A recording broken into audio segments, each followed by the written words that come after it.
Welcome back to Onsen Ripples. Ripples. Hey, and it's still good, isn't it? Summertime, 30 degrees every day. Every day. Look at me. I'm all Summery. sunshine. Yeah, I feel good. I feel good. Okay. Yeah. So we're a little bit late today, but that's all right for people watching. Hey, we've had a great June, and we started off with July with some family and friends coming down and seeing us. Mm-hmm. And we'll go straight into that too, because we did a nice little interview with two special guests. I know. Who's been, well, one of them's been your friends for as long as I can remember. We met when I was a little boy, about this big, I think I was, about we were about 13, 14 years 14, old. 15. Yes, and became very good friends, and we ended up playing in a band together. And that musical bond stayed with us all this time. Yeah. There was a bit of, before the internet and stuff, it was hard because I was in Japan. To keep in that's contact. right. We had to do the old-fashioned way, write letters and give it to homing pigeons to send across the sea. And they always got the address wrong. They never get there. No, but we reconnected again, and so we're still, with all this new social media stuff and all that, it allowed us to get back together and keep in touch. And then they were like, hey, you're in Japan, let's come and see. I know, they came to Japan. And there was a nice long trip too. It was like 3 weeks, 1 month. Yeah. Good. And it just so happened that I was doing some live shows, some gigging with my band, and it just worked out perfectly. So we did a show together as well. I know. It was great. So we've got an interview. That was a great ending of the trip, I think. It was, just after all they planned it well. They did all down south and did all the touristy stuff, and then and did the best thing of Japan was to come to our onsen, and just after traveling and touring and trains, planes and buses, we relaxed for the last 4 days. Yeah. But we did manage to get an interview with both of them, and we said, you have to join us on the most popular show on YouTube at the moment, the Onsen Ripples. So so we do have a new. It's kind of longish, so we broke it up this week and next week, so you have to check it out. Yeah, and volume 1. Yeah, volume 1 of volume 76 and volume 1. Well, all right. It's getting confusing. So let's just play the interview, and we've got they were good enough to have a little singing and chat, and we recorded a bit of that. It was all fun. So please enjoy.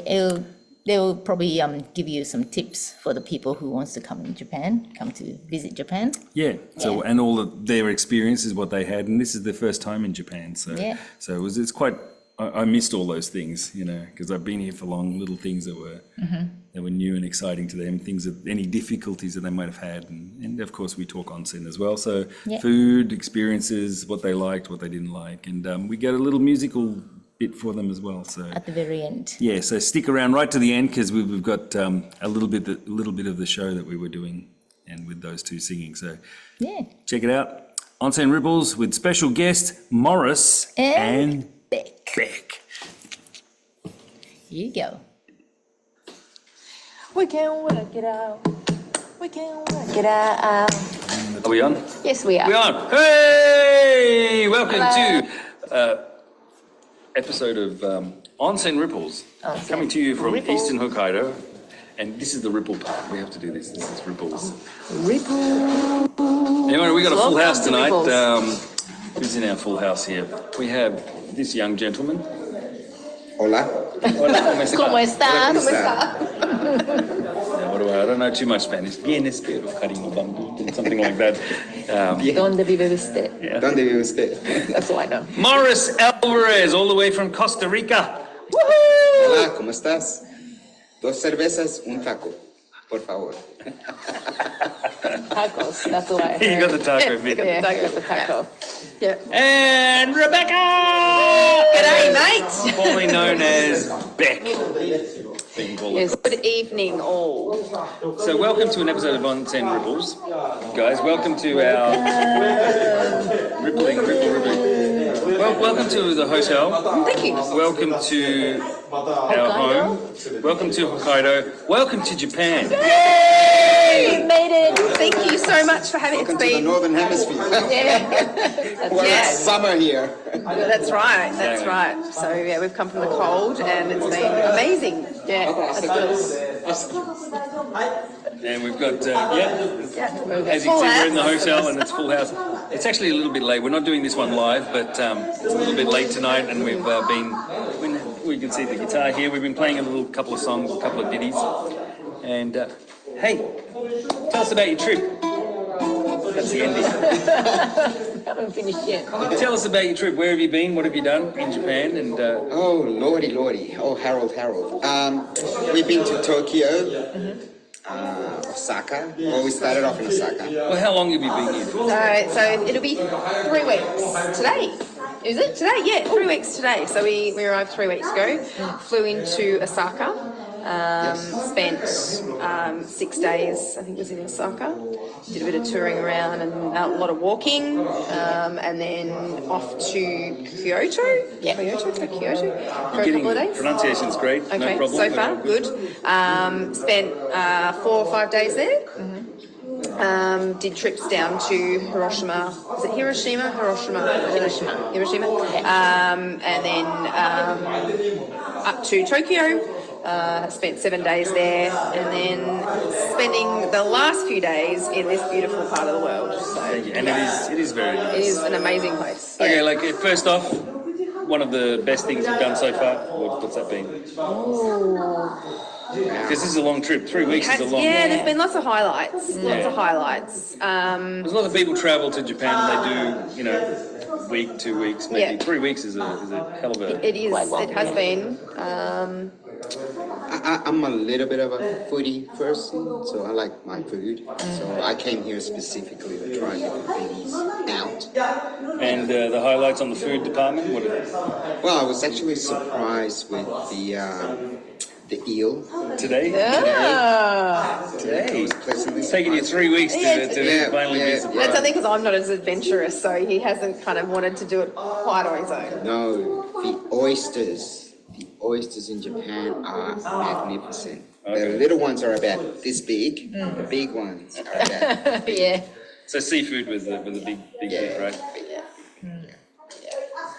and then, we went to a lot of the smaller local restaurants where, where people go and eat, stuff like that. And Tried to find places that were, that the locals were eating at rather than the touristy place. Yeah, the overly touristy places. And how was the touristy things? Like, We've had lots of fun with the touristy things. So we did Universal Studios.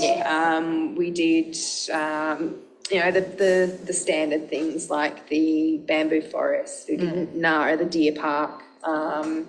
And Planet Lab, in Tokyo, the lights, and all of that stuff's been great. All of that stuff's been great. how about the language, like getting around? Did you have much problem with that? I mean, now, like years ago when I first came to Japan, we didn't have any Googles and things like that. translate. Yeah, and I was like, for That's food, helped out a lot. things like that. I was like, hungry. Yeah, that was it, and that was fun too. But obviously, neither of you speak Japanese. No. Google's been a big help. The translator has been. Have you used it much, or you found it was pretty easy to get? Sorry, I'm out of frame. Hi again. Google Translate's been helpful. Particularly it's not so much speaking because you can read lips, you can use sign language and you go, and point and found a lot of the restaurants now have English menus. So as soon as you walk in, they'll go, oh, we've got an English menu. So they give you the option. Or the iPad thing, the ordering on the iPad's been awesome. But signage or trying to read something off, even just while we're out touring and, the explanation of where we are or the histories and things like that.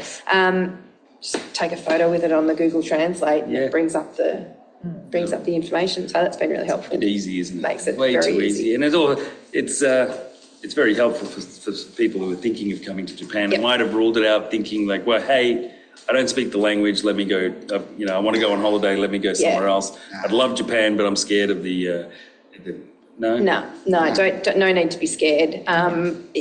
Daunting to start with, like. Because everything's different, of As course, everything is, all in.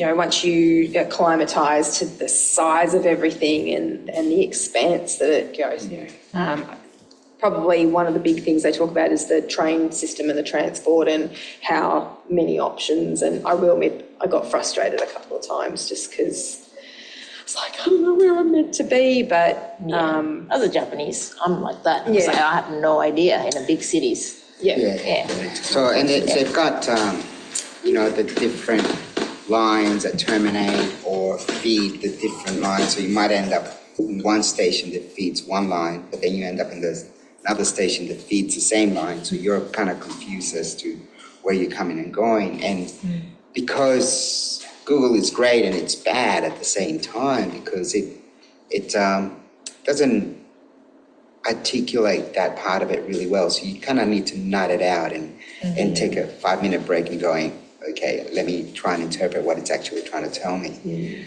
But it is pretty clear where, it tells you to get off at this place and look for this exit, because that'll get you closer, because everything's underground. It'll go, go to exit 2, but you go to exit 4. You're actually on the other side of the street, up the road 4 blocks, it's, but amazing system. So, The other warning, I guess, or heads up is that even though you might be using Google to get around, what I found is that because there's so much stuff underground when we're looking for something particular, you got to work out whether it's actually above ground or underground. and you're standing there going, tells me the shop is here within 2 meters of it, and there's nothing like it on there. and then you go, and then, Beck will go, I got an idea. So we walk around to the nearest tunnel entry, and you walk under there and you go, there it is. It was below ground. Exactly where it was. Yeah, or look up. That's, because everything's, high rise, right. it's like, 4th floor, not, it doesn't quite, Any bad experiences that you might? Look, apart from the frustration with not understanding the public transport system very well, I think everything else has been great. Yeah, haven't had, and whether it's a train or a bus or a tram or any of forms of the transport, they're on time, they're clean, they get there the way they're meant I think to. in 3 weeks too, you were saying you pretty much did all forms of transportation. We've done all right? sorts. We haven't ridden a bike, which we thought we were going. We actually thought we were going to do a lot more bike I've riding. got a bicycle right there if you want to take your bike back to the hotel room if you want. Just to say you've done that. Say that I've done it, That's right. we've done all forms of transport. We even went on a boat. So, Yes, that's right. yeah. And generally the people, were they pretty friendly, you found? Or? Absolutely. And when you're standing in the street, like a lot of people do with your phone going, and work out, someone will come up and generally say, do you need can I help you? So we've had quite a few people stop and see that we're clearly needing some help with where we're going. I think the whole idea about using phones and everything is also builds up a little bit of confidence in people. Say, right, if I do have trouble, I've always got this. Absolutely, So. And the Google Translate, even if you don't want to use it to communicate, again, like I said, take a photo, you can read, but the ability to have a conversation with somebody, you can either speak into your phone and it plays it back, and it becomes it's almost a little game, with somebody, and it breaks the ice. You get to have have a conversation. So we've had conversations in pubs and bars where you talking to the phone. Wait a minute. Hang on. Wait. So, it's a delayed reaction, but, the message gets through eventually. Nice. Yeah, it's good. And the one important thing that I have learned how to say is "Biero arigato." Arigato. Biero arigato. Beer, arigato. Yeah. Yeah, thanks for the beer. Yeah. Important. Yeah. Now you've checked off your list and stuff like that. Now I find that there was all the cultural things that you want to do, the temples and those sites, and Yeah. Of course, and the big cultural one, Yep. Universal Studios. Of course, And absolutely. Disneyland, all those things. Yeah. But we do run an onsen here. Yes. So, and, you know, some people miss that part of it. I know there's so much to do in Tokyo, so much to do Yep. in the rest of Japan. And you guys didn't have an onsen at all. No, we. Was it a high on your priority list at Well, all? we knew we were coming here, so, you know, we planned to end our trip here. So we knew that we were going to get that part of the experience here.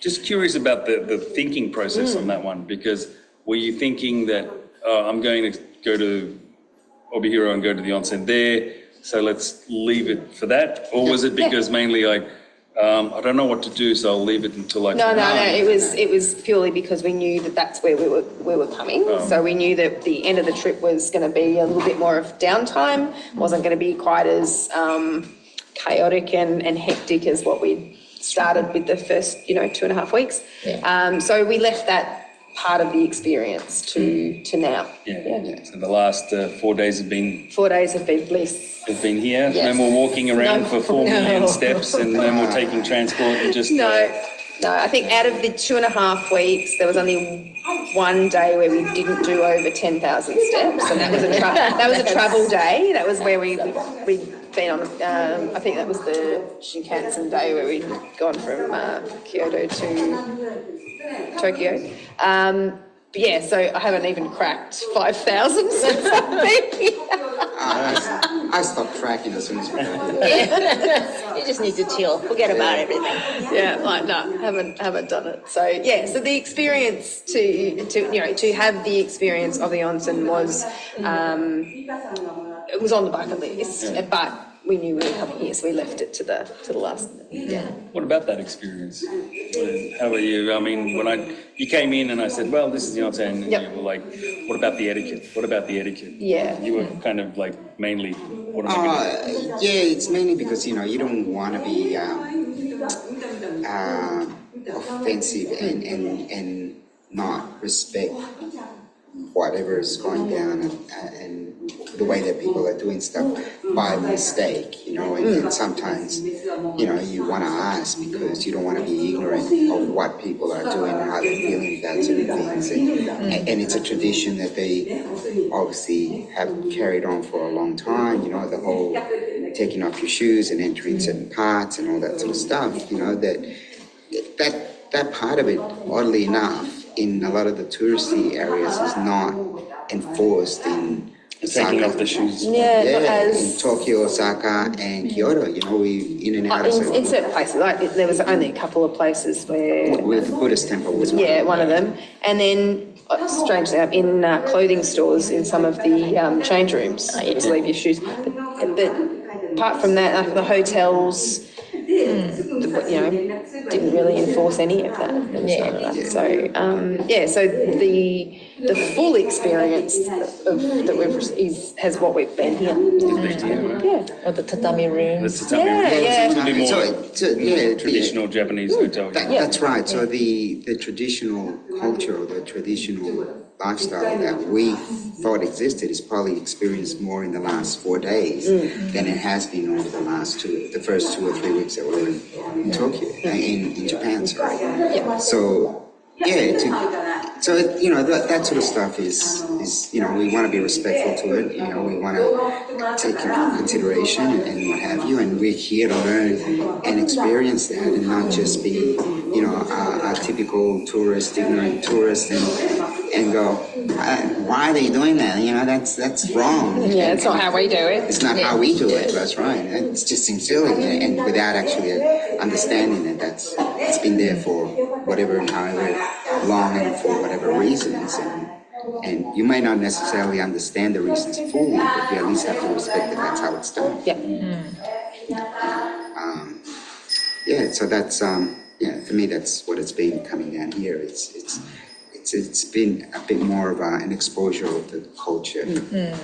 Yeah, because like I said, everything else that we've had has been more of a touristy environment. Yeah, right. Yeah.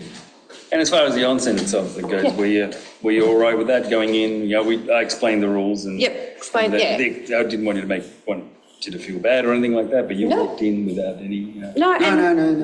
I think while some people may be a little bit confronted or the initial embarrassment the shy. is completely taken away by the fact that it's just what you do. It's normal. Yes, it's different for us. It's not what we're used to, but it's not like everybody's in the same boat. So therefore, everybody's kind of shy.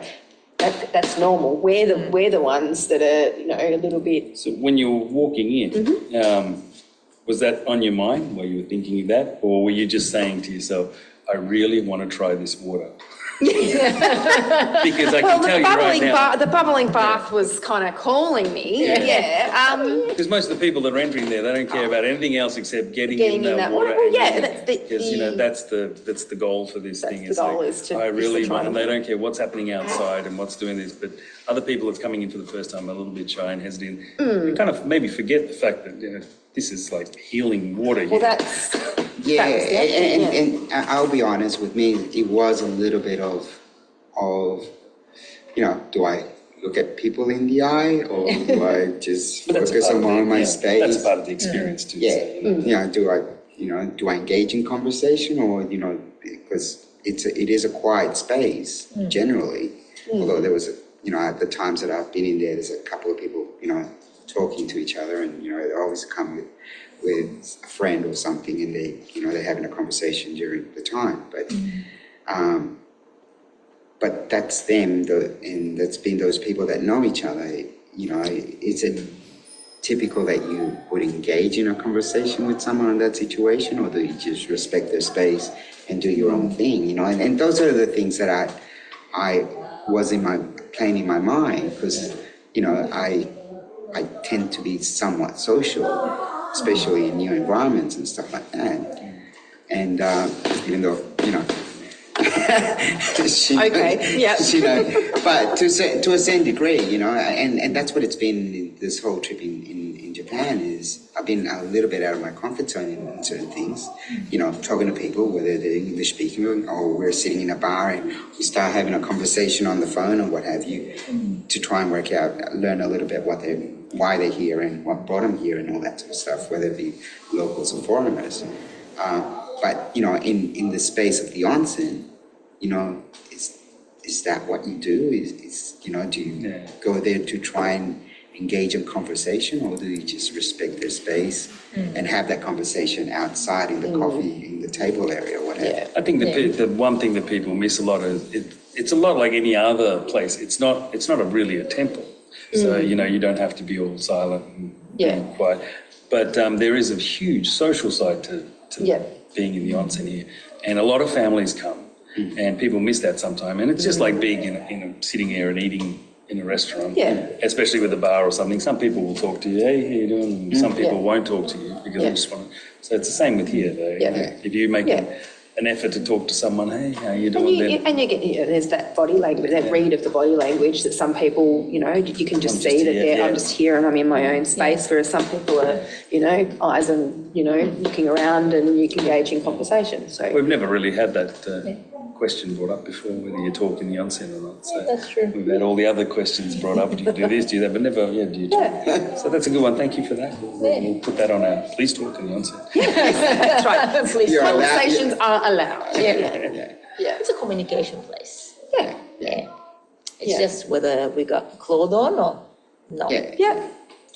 And I think that whole idea of like not having your clothes on and being completely free of everything else, it just, the conversations become, a little bit more honest, maybe, or absolutely, because you're not really hiding anything. No, you've got nothing to hide. There's no mask that you're wearing. There's no cover. There's no pretentious suits or No, you're all on the same. You're on the same level. We're all the same underneath. And because of that, I think it encourages more people to be a little bit more social. And stuff like that. So, and especially with the onsen here, we have a lot of people that come every day, and it's the same group of people that come, not by themselves so much, and sometimes they come with the group, like, Yeah. or they meet up with Up people. with the people, yeah. It's as social as, going out. Going out for having- coffee and- yeah. Well, let's meet it there, let's do that. Yep. Well, they've been doing it for the last 20, 30 years even, so, Yeah. every Tuesday, every Wednesday. Yep. These groups come in, so it's actually quite, an interesting point. Now, let's take it away from the etiquette side of things. Let's talk about the water itself. How do you, now, it's a little bit different because you've been walking around for so long Yeah. and been traveling, and I guess when you got here, it was, very, oh my God. This is so good. It was so nice, yeah. Yeah, and look, she even mentioned it, that the small amount of time, my skin. He's very soft. He's very soft. Have you ever thought of being like a forearm model? Look at We like that. that. You Look at that. It's the guitar arm. It's could sell sweatbands. So she's even picked up on the fact that my skin, ever since I've been here, because I've been doing the baby. You got it, yeah. Like a baby's bottom. Yes. That's right. All right, I'll touch it there. Yeah, touch it. Come on. Feel, come on. Don't be shy, don't be Look at the shy. finger, come on, get out of The here. whole hand, rub the whole arm. No, I'll stick. It's all right, I believe you. So, there is, I think that's had some side effects to that, and I think. Moisturising. Moisturising. Yeah. I get a bit of psoriasis, so I get, especially eating certain foods, all sorts of things, and I've had it, pretty, it's been pretty dry. I haven't, since I've been here, had a couple of baths and, it's It's a real deal. It is. Moisture and natural moisturiser. that Natural you don't get in moisturiser, so, I'm gonna have to bottle some of it and take it home, I think. Or you can come back. Well, there you go, that's it, There's always that. That is always that. You're gonna come back in winter time next time. Yes, and you can always come back. Welcome back. That was it. That was part one. Now, that went on for a little while. We talk a lot about other things after that. But wow, thank you very much, Maurice and Beck, for that insight into traveling through Japan. Hey, we've moved to, look at this. Yeah, we travelled. We as well. travelled back in time as well. And there's a few people watching out there today. Thank you for that as Thank well. you. Watching it live, Auntie Kathy. Yeah, Auntie Kathy, Hey, thanks. hey. You didn't miss it. No, not at all. And but that's probably all we have time for today. But yeah. these, like I said, that we were lucky enough that they came in during a time where I had a show on. Yeah. And it just so happened one of the bands pulled out. I know. And the show was in Kushiro, which is also a beautiful place to travel through. So it took about 2.5 hours? Yeah, 2.5 from hours here? drives from here. So we're already east in Hokkaido, but Kushiro is even further east, right on the coast. It's like on the very tip of it. And and that's known for a lot of beautiful things like the marshlands and the animals and stuff like that. So they got to see a little bit more just before they left and perform to the locals. And I've got a little clip of you get to hear Maurice and Beck play and sing here. I know we did stuff together, but I got a little clip here of I think it was sound checking at the time, just before we started. Beautiful, and because we were all nice and hot, I go to listen to this voice, and I guess If you ever go to Melbourne, Yep. you might encounter them in the bar, Yeah. playing, performing. They do perform quite a lot around Melbourne, all on the areas, and Yeah. they're very popular with the crowd too, and great professional performers. Yeah. So Just have a listen to this. have a listen, All right, here we go. and thank you guys for watching.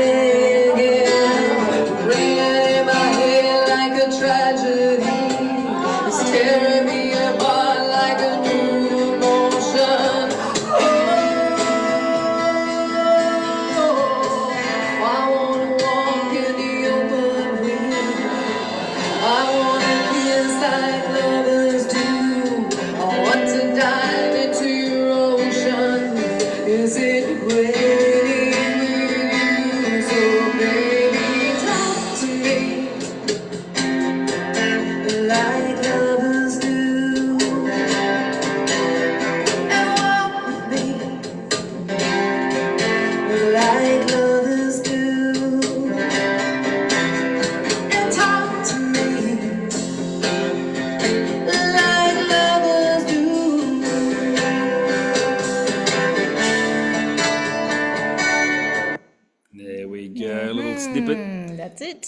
they're great. Awesome. So yeah, if you are in Melbourne, check in Maurice and Beck. They're playing around. They also have a band called the Cover Council. If you want to go check that out, they're always playing as well. And but we will have more of that interview next week. Yeah. And I Part think two. part 2. And I think we all get on and have a little bit of a sing at the end of that one. So, but It's all about music. it is. It's love, It's all about harmony. harmony. Peace, love, and harmony. So we'll leave you with that. Thank you, everyone, for watching. And Thank you. don't forget, next week we'll be having some part 2 of the rest of that interview. And and we'll have a little bit of fun with that as well at the end. All right. Thanks a lot. Thanks. And see you next week. Bye.